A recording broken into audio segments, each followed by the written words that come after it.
പ്രവാചകന്റെ ജോലി നിനക്ക് ഇക്കിളിപ്പെടുത്തുന്ന ദൂത് പറഞ്ഞു നിന്റെ പോക്കറ്റിൽ ഇരിക്കുന്ന 500 എന്റെ പോക്കറ്റിലാക്കുന്നവനല്ല പ്രവാചകൻ.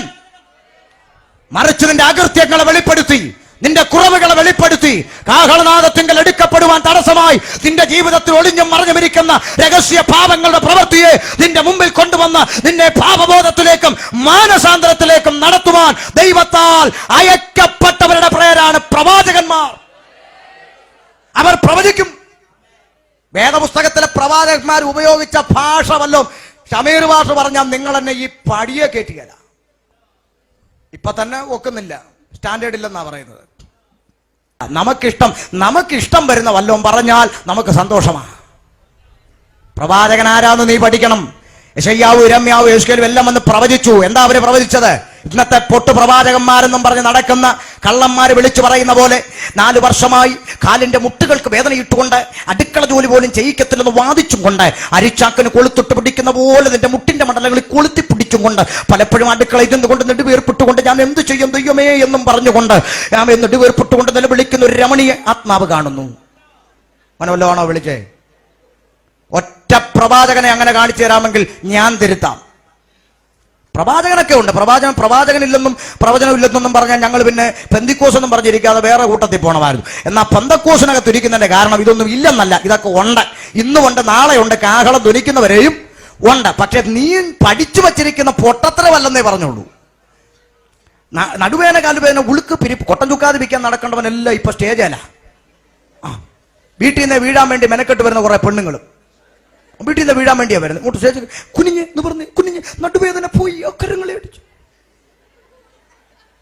ആമേൻ, പ്രൈസ് ദി ലോർഡ്. ഇത് നിങ്ങളൊരു കാര്യം മനസ്സിലാക്കണം. പ്രവാചകൻ പുതിയ നിയമസഭയിലും ഉണ്ട്. ശ്രദ്ധിച്ചു കേട്ടോണം, വചന തെളിവിലാ പറയുന്നത്. എല്ലാം ബാക്കിയെല്ലാം വായിച്ചു കേൾപ്പിക്കാം. പ്രവാചകൻ പുതിയ നിയമസഭയിലും വേണമെന്ന് പൗലോസിന്റെ പക്ഷം. പൗലോസ് പറയുന്ന പ്രവാചകൻ മാത്രമല്ല, സകല കൃപാവര ശുശ്രൂഷകരും പുതിയ നിയമസഭയിൽ വേണമെന്നാണ്. അങ്ങനെ ചോദിച്ചാൽ സഭയ്ക്കകത്ത് രോഗശാന്തിക്കാരൻ വേണം, വ്യാഖ്യാനപരം വേണം, വിവേചനപരം വേണം, വെളിപ്പാടിന്റെ ആത്മാവ് വേണം, പ്രവചനാത്മാവ് വേണം, അല്ലയോ? എല്ലാ കൃപാവര ശുശ്രൂഷകരും ദൈവസഭയ്ക്കകത്ത് വേണം. പക്ഷെ കാസർഗോഡ് നിന്ന് വണ്ടിക്കൂലി കൊടുത്ത് വിളിപ്പിക്കുന്ന കാര്യം പൗലോസ് പറഞ്ഞില്ല. സഭ സകല കൃപാവരത്തിലും നിറഞ്ഞ സഭയായി ദേശത്തിന്റെ നടുവിൽ മാറണം. അല്ലേ കയറിയോ? വേർപെട്ട് അകത്തു വന്നവൻ ഉപവസിച്ചും പ്രാർത്ഥിച്ചും ദൈവത്തിങ്കിൽ നിന്ന് കൃപ പ്രാപിച്ചും ദൈവസഭ മലമേലിരിക്കുന്ന പട്ടണം പോലെ, തണ്ടിന്മേലിരിക്കുന്ന വിളക്ക് പോലെ ദേശത്തിന്റെ നടുവിൽ സഭ ശോഭിക്കണം. അതിനകത്ത് കൃപാവരക്കാർ വേണം. എന്തിനാ?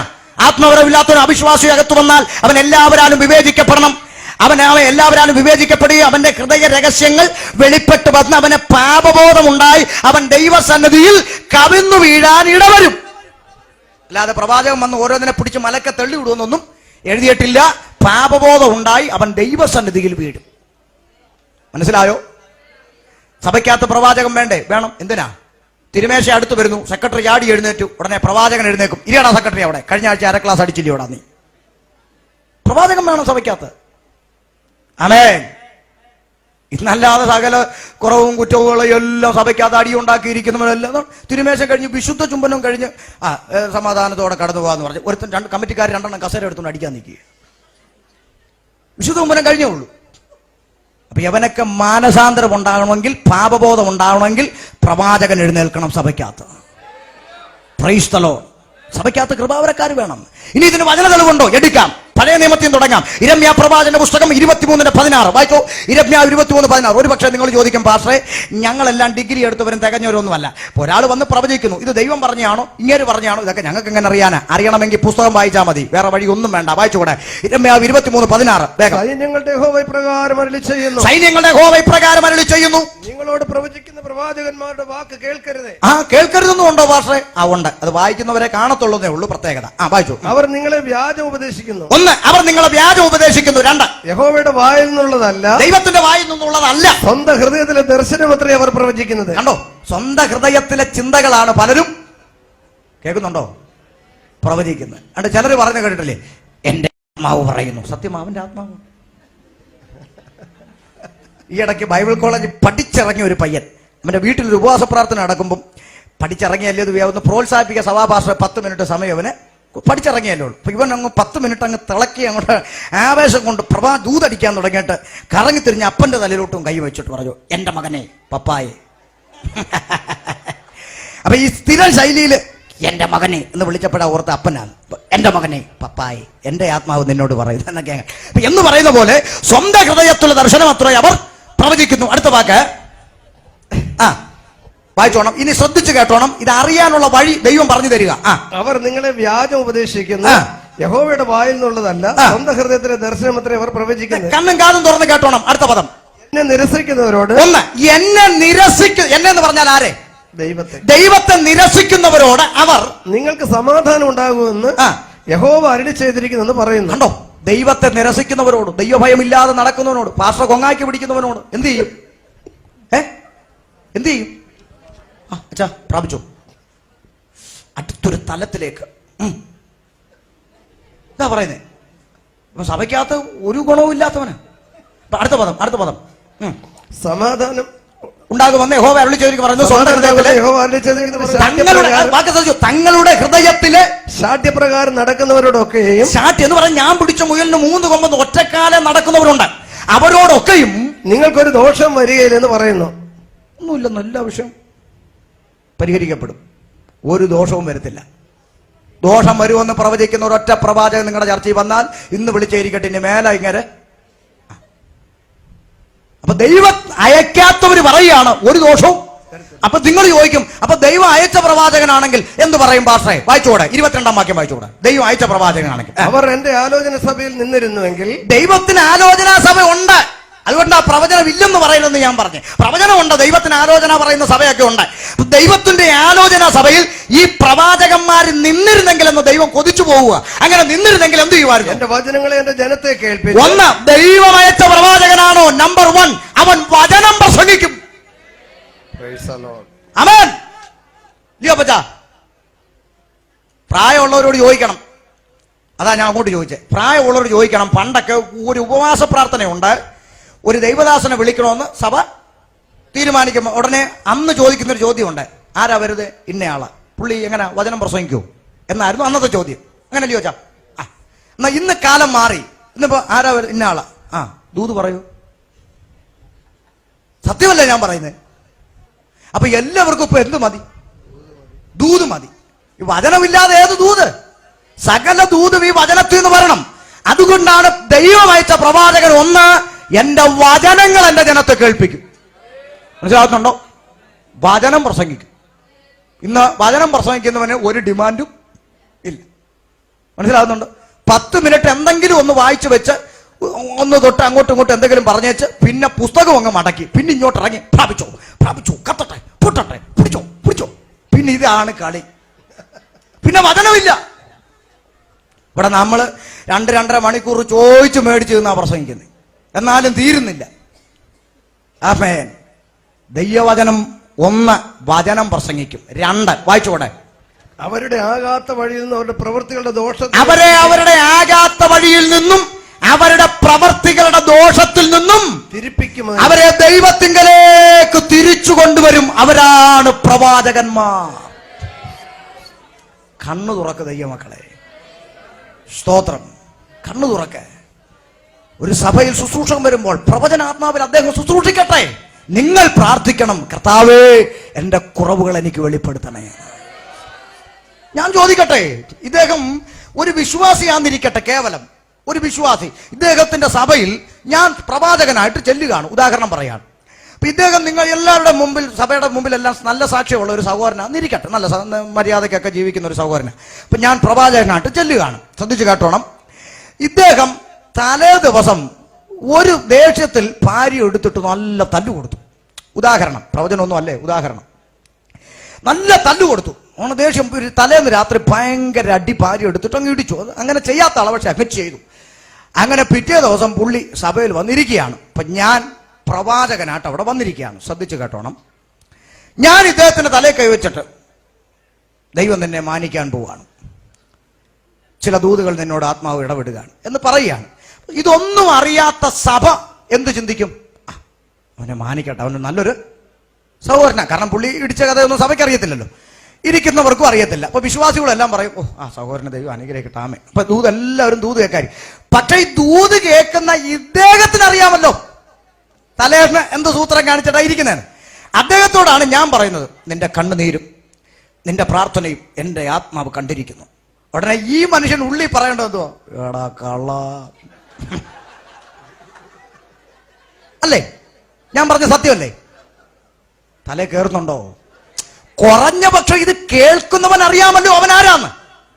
അപ്പൊ അങ്ങനെയാണെങ്കിൽ ഈ മനുഷ്യൻ ചിന്തിക്കേണ്ടത്, കൊള്ളാമല്ലോ, ഇന്നലെ ഭാര്യ ഇടിച്ചിട്ടിരിക്കുന്ന എന്നെ മാനിക്കാൻ പോവാ, നീ സൂത്രക്കാരനാന്ന് മനസ്സിലായടാ മോനെ എന്നാ പറയേണ്ടിയത്. പക്ഷെ നമ്മളീ പലരും എന്ത് ചെയ്യുന്നറിയാമോ, ഇത് കേൾക്കുന്നുണ്ട് അടിച്ചു കൊടുക്കും. ഇവിടെയാണ് കള്ളപ്രവാചകന്മാർ വളരുന്നത്. Price the Lord. നിങ്ങളുടെ കുറവുകൾ വെളിപ്പെടുവാൻ പ്രാർത്ഥിക്കുക. കാഹളനാദത്തിങ്കൽ എടുക്കപ്പെടുവാൻ നിങ്ങളൊരു കാര്യം മനസ്സിലാക്കണം. പിതാക്കന്മാരുടെ കാലഘട്ടത്തിൽ നിത്യതയെക്കുറിച്ച് പ്രസംഗിക്കുമ്പോൾ ആ കാഹളനാദത്തിങ്കൽ വല്ലവിധേന എടുക്കപ്പെടാൻ കഴിയാതെ കൈവിട്ടുപോയാലുള്ള രംഗം ഓർത്തിട്ട് പ്രസംഗം തീരുമ്പോൾ ആമേൻ സമർപ്പിക്കാം, പ്രാർത്ഥിക്കാം എന്ന് പറയുമ്പോൾ ദൈവസഭ മുട്ടുമേലിരുന്നു കൊണ്ട് നിലവിളിക്കുന്ന അനുഭവത്തെയാണ് അവർ ഉണർവെന്ന് പേരിട്ടത്. അതായിരുന്നു ഉണർവ്. അല്ലാതെ ഇന്നത്തെ പോലെ ഗ്ലാസും ചെക്കും ചവിട്ടി പൊട്ടിച്ച് ഓട്ടം തുള്ളൽ നടത്തുന്നതിനെ അല്ല ഉണർവെന്ന് വിളിച്ചത്. ജനം അനുതാപത്തിലേക്ക് കണ്ണുനീരോടെ മടങ്ങി വരുന്ന അനുഭവത്തെയാണ് ഉണർവെന്ന് വിളിച്ചത്. അപ്പൊ പ്രവചനമില്ലേ? ഉണ്ട്. ദൈവത്തിങ്കിലേക്ക് കൊണ്ടുവരണം. ഇനി പുതിയ നിയമത്തിലില്ലേ? ഉണ്ട്. ഓ പേര് വിളിച്ചുള്ള പ്രവചനം അല്ലേ? ഒറ്റ പേര് വിളിയാ, യേശു. സക്കായിയേ അല്ലേ? ദൈവമക്കളെ, നിങ്ങളെല്ലാം വായിച്ചിട്ടുള്ള രംഗമല്ലേ അത്? യേശു തലേന്ന് പറഞ്ഞായിരുന്നോ, ഹലോ സക്കായി അല്ലേ, ആ നാളെ നിന്റെ റൂട്ടിലൂടെ ഞാൻ വരുന്നത്, ആ നീ ആ മരത്തിൽ കയറിയിരിക്കണം, ശ്രദ്ധിച്ചിരിക്കണം. ആൾക്കൂട്ടത്തിന്റെ ബഹളമൊക്കെ ഇടയിലൊക്കെ ഞാൻ വിളിക്കും സക്കായിന്ന്, അപ്പൊ ചാടി ഇറങ്ങി ഇഞ്ഞ് വരണം. എന്നിട്ട് അത്ഭുതമൊക്കെ ഇട്ടുകൊണ്ടോ അല്ല, നേരത്തെ വല്ല അഡ്ജസ്റ്റ്മെന്റ് വെച്ചിരുന്നു. Price the Lord. ഞങ്ങൾ കള്ളപ്രവചനത്തിനെതിരാണെങ്കിലും വേദപുസ്തകത്തിലെ ശുശ്രൂഷകളെ ഞങ്ങൾ 100 വട്ടം അംഗീകരിക്കുന്നവരാ. അതുകൊണ്ട് പറയാം, പ്രവചനം ഒറ്റ പേര് വിളി. സക്കായി എന്ന് വിളിച്ചു നോക്ക്, പുരുഷാരം നിന്നെ കണ്ടില്ല, സക്കായി ഇറങ്ങി വാ, ഒറ്റ വിളി. ഓ സക്കായി ബന്ധപ്പെട്ട് ഇറങ്ങി വന്ന സക്കായിയോട് അങ്ങോട്ട് ഒരു ദൂതും പറയും മുമ്പേ ഇങ്ങോട്ട് പറയാ, കർത്താവേ എന്റെ സമ്പത്തിൽ പകുതി ഞാൻ ദരിദ്രർക്ക് കൊടുക്കുന്നുണ്ട്, പോരാ വല്ലതും ചതിവായി വാങ്ങിയിട്ടുണ്ടെങ്കിൽ 4 മടങ്ങ് തിരിച്ചു കൊടുക്കുക. ശ്രദ്ധിച്ചേ, ഒരൊറ്റ ദൂത്. ഇത് കേട്ടുടനെ കർത്താവ് പറയുകയാണ്, ഇന്ന് നിന്റെ വീടിന് രക്ഷ. ഒരൊറ്റ പ്രവചനം അവനെ മാനസാന്തരത്തിലേക്കും രക്ഷയിലേക്കും നയിച്ചു. പ്രവചനം ഇല്ലയോ? ആമേൻ അല്ലേ? അല്ലാതെ ഇന്നത്തെ ഇവിടെ ഏതോ ഒരു മരത്തിൽ സക്കായി ഉണ്ടെന്ന് ആത്മാവെന്നെ കാണിക്കുന്നു. ഏതെങ്കിലും മരത്തിലുണ്ടോ? ഉണ്ടോ? സമയം വേഗം പോകുന്നു, ഇറങ്ങി വാ. ഇങ്ങനെ വല്ലതും വിളിച്ചോ? നിങ്ങൾ ആരും മിണ്ടുന്നില്ല. ഇനി അങ്ങനെ വിളിച്ചെന്നിരിക്കട്ടെ, ഇറങ്ങി വന്നാൽ ഇന്നത്തെ ഈ കള്ളപ്രവാചകന്മാരാണെങ്കിൽ സക്കായിയുടെ തലേ കൈ വെച്ചിട്ട് പറയും, സക്കായി അല്ലേ, ആ പ്രാപിച്ചോ, ഇന്ന് വരെ നീ 3% പലിശ അല്ലയോ മേടിച്ച്, ആ ഇനി മുതൽ 7% വാങ്ങാൻ പോവാ, പിടിച്ചോണേ പിടിച്ചോണേ പിടിച്ചോ പിടിച്ചോ. Price the Lord. യേശു അങ്ങനെ ഒന്നും കാണിച്ചില്ല. ഇനിയും ശമരിയാക്കാരത്തിയെ കണ്ട ഉടനെ ഒറ്റ ദൂത കിടുങ്ങിപ്പോയ അവള്. ശമരിയാക്കാരത്തി വെള്ളം കോരാൻ വന്നയാ, ഒറ്റ ദൂതടിച്ചു, സ്ത്രീയെ നിനക്ക് 5 ഭർത്താക്കന്മാരുണ്ടായിരുന്നു, ഇപ്പോഴുള്ളവനോ നിന്റെ ഭർത്താവല്ല. കിടുങ്ങിപ്പോയവള്. അവൻ വേദപുസ്തകം പഠിച്ചാൽ അടുത്ത അധ്യായത്തിൽ അവൾ ഒരു സുവിശേഷകയായി മാറി. ആ പട്ടണത്തിൽ ആ സ്ത്രീ പറഞ്ഞ വാക്കു നിമിത്തം പലരും കർത്താവിനെ വിശ്വസിച്ചു. കൃപാവരമില്ലേ? ശുശ്രൂഷയില്ലേ? ഒറ്റ ദൂത. ഇന്നത്തെ ഇവന്മാരെങ്ങാനുമാണ് ആ സ്ത്രീയെ കണ്ടതെങ്കിലോ? സഹോദരി ഒരഞ്ചെന്നെ കാണിക്കുന്നു. ഓ സാന്നിധ്യം സാന്നിധ്യം ഇറങ്ങുക. 5. ഈ 5 അങ്ങോട്ട് മാറുന്നില്ല. ഈ 5 അക്കവുമായി നിന്റെ ജീവിതത്തിൽ ഒരു ബന്ധമുള്ള പോലെ കാണിക്കുന്നു. എന്തുവാ സഹോദരി 5? പിന്നെ സഹോദരി പറഞ്ഞു കൊടുക്കണം 5 എന്തുവാന്ന്. അതാ കളി.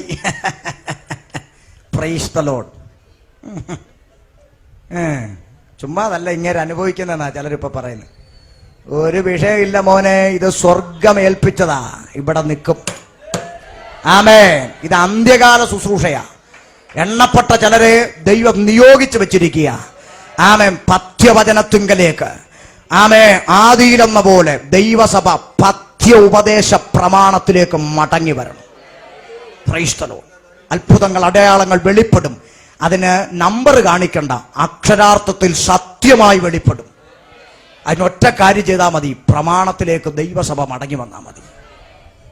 മടങ്ങി വരാം. ശ്രദ്ധിച്ചേ.